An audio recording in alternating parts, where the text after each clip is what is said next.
بسم الله الرحمن الرحيم. تبارك الذي جعل في السماء بروجا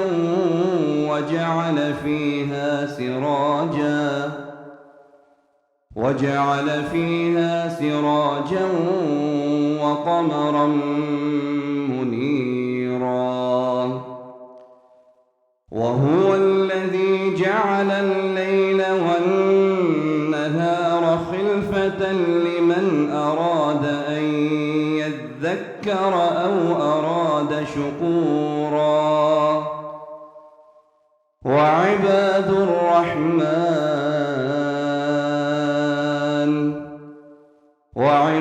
الرحمن الذين يمشون على الأرض هونا وإذا خاطبهم الجاهلون قالوا سلاما. والذين يبيتون لربهم سجدا وقياما. والذين يقولون ربنا اصرف عنا عذاب جهنم إن عذابها كان غراما إنها ساءت مستقرا ومقاما. والذين إذا أنفقوا لم يسرفوا ولم يقتروا وكان بين ذلك قواما. والذين لا يدعون مع الله إلها آخر ولا يقتلون النفس التي حرم الله إلا بالحق ولا يزنون ومن يفعل ذلك يلقى أثاما يضاعف له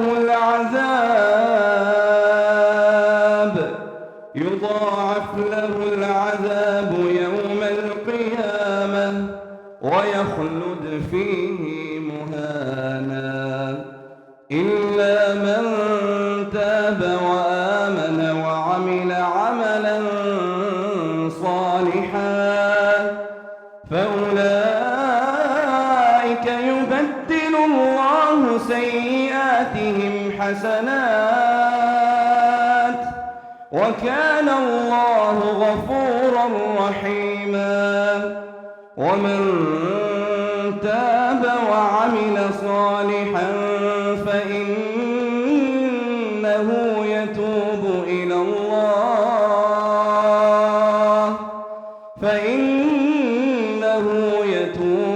الله متابا.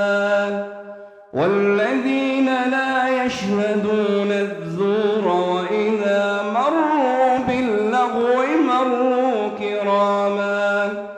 والذين إذا ذكروا بآيات ربهم لم يخروا عليها صما وعميانا. والذين يقولون ربنا هب لنا من أزواجنا وذرياتنا قرة أعين وجعلنا للمتقين إماما. أولئك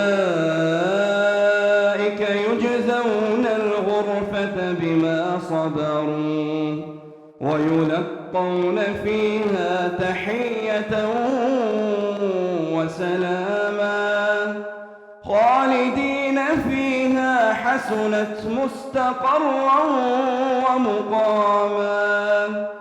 قل ما يعبأ بكم ربي لولا دعاؤكم فقد كذبتم فسوف يكون